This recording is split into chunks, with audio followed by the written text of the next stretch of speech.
Tumila po ng isang batang 5 taong gulang sa Bukidnon matapos mabundol ng pickup. Ang nahulikam na insidente sa pagsaksi ni Ivy Hernando ng GMA Regional TV 1 North Central, Luzon.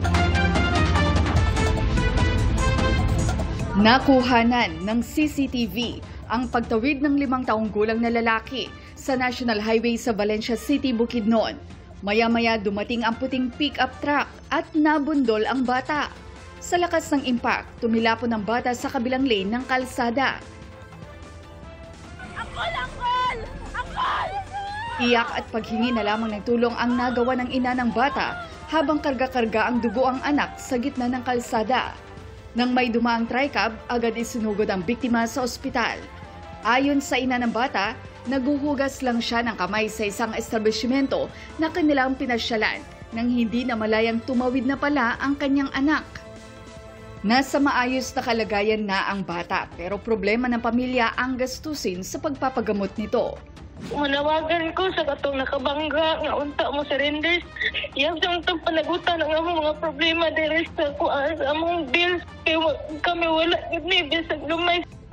Sa Bantay, Ilocos Sur, nakunan din ng CCTV ang pagdaan ng isang tricycle na sinundan ng mabilis na rider. Ang rider sumalpok sa kasalubong na truck. Patay ang 20 taong gulang na rider na graduating student na sana.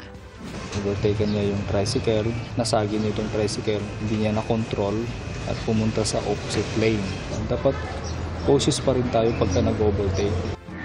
Halos mawasak naman ang unahang bahagi ng isang pickup truck matapos itong mahagip ng tren sa Legazpi City, Albay.